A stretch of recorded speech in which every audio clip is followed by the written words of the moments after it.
All right. Do you want to introduce yourself, Angel? Yes, Angel Natel, Senior Director of Community Development for Perfect Game. Awesome. And I heard you went golfing yesterday. How was your golf game? Exceptional. The good people that I was with, so it was fun to be around. Have a good round of golf both Saturday and Sunday. Awesome. So you want to start us off and maybe tell us a little bit how you got into the sports tourism industry?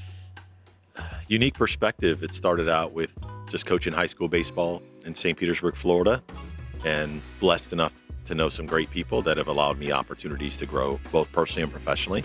And with that, in 1999, started doing amateur baseball camps and did pretty good, and was invited to do some other camps across the country in Seattle and Kansas City. And it's 2023. Everything else in between has just been an exceptional blur. I do reference a lot that I haven't worked in 20 plus years. So it's pretty fun to be in this industry. Yeah. Safe to say baseball is your favorite sport then? You know, I don't have a favorite. I don't root for anything. Okay. Only because that's not true. I do enjoy being a fan of golf. Okay. However, everything else is work. So I don't try to entertain the option of having fun and celebrating.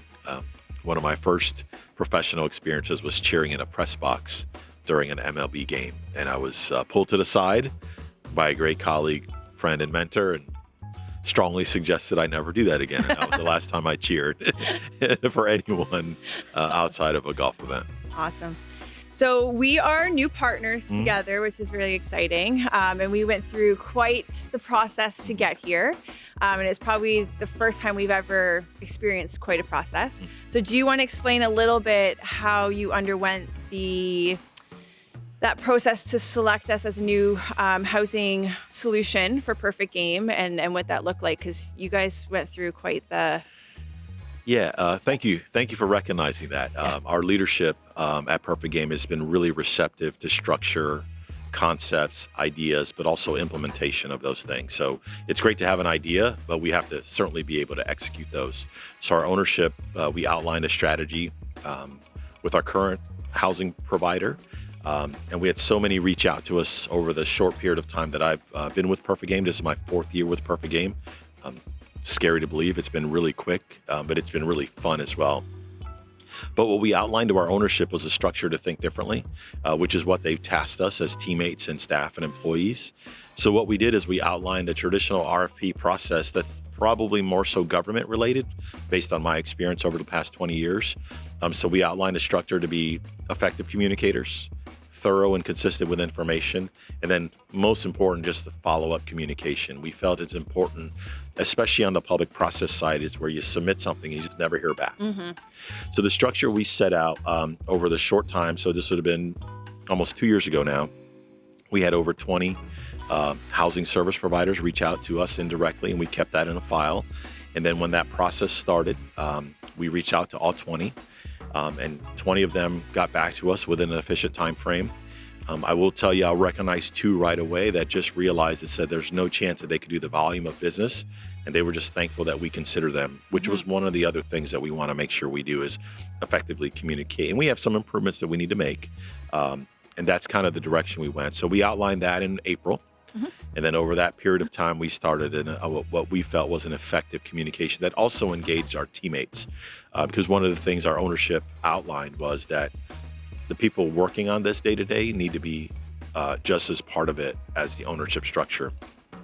So we made sure that the operations staff was well involved in this, pros and cons of each group.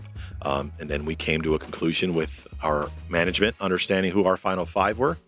And from that final 5, we elected a housing and technology partnership with EventConnect. It was very exciting. Yeah. And we really appreciate that communication aspect. It was on point. So I know that we really appreciated it. So you kind of led into my next question there was, do you consider EventConnect just another housing company? And how do you describe our business model from the other side? It's unique. I'll put 2 hats on, one being the destination where I have experience in hosting events, and then certainly on this side being a rights holder, being active in selecting communities within that structure. So The answer to that question from my perspective is really where the roles in effective communication on the service provider. There's a lot of great housing groups that do whatever they do well.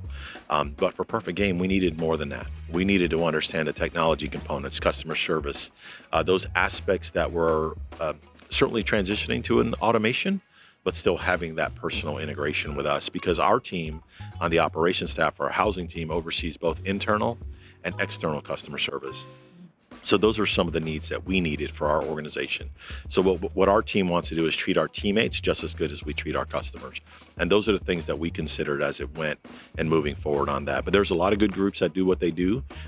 We needed more emphasis on the technology piece to integrate that within the structure we already. I believe Perfect Game has transitioned to that.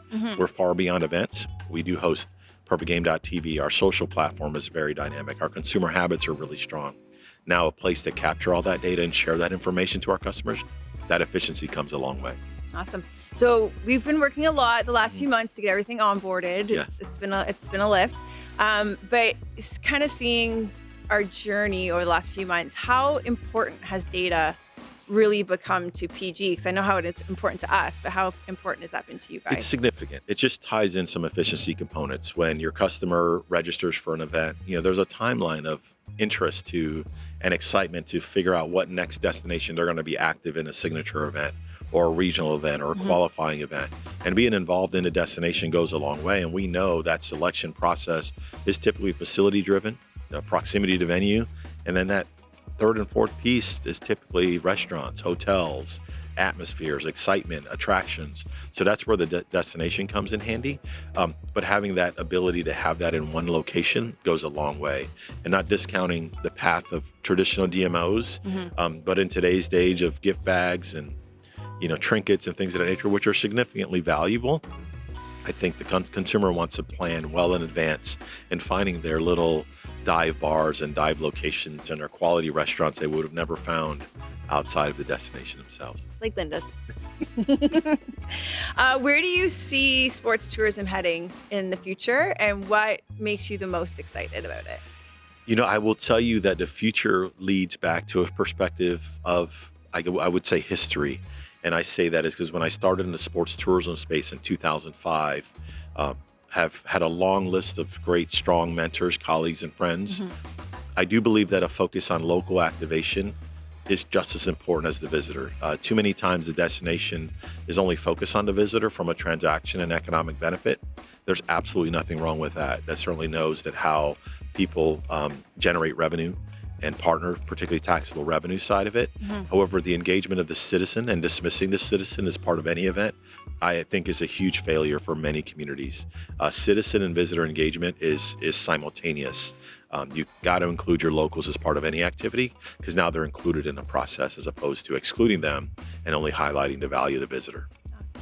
So last question, any EventConnect shout outs or fun stories that you want to share from our team over the last few months while we've been working together? I will tell you the effective random thoughts that come to fruition. I'll give a shout out to Sarah as we've traveled and journeyed and shared some thoughts on frustrations where we've always had this focus of automation, and Sarah kindly reminds me is you don't know what to automate until you have the data put together. Yep. And that's been a lengthy process, but a testament to our ownership at PG is where they know that structure. They know that it takes time and put resources into things that are going to be beneficial. Certainly not as a company, not just as a company, to our customers as well. Just efficiency, point and click world that we're in, but still having that human touch and make phone calls and things of that nature. And that's one of the transitions that we've really liked so far, is that we're able to call our customer when they have a question. And they're simple inquiries, but the follow-up has been exceptional as well. So we're really excited about that. But one of the great things is the readily available staff at random hours and random times of the day. And we appreciate them mutually as well. So that's half the battle. Awesome. Perfect.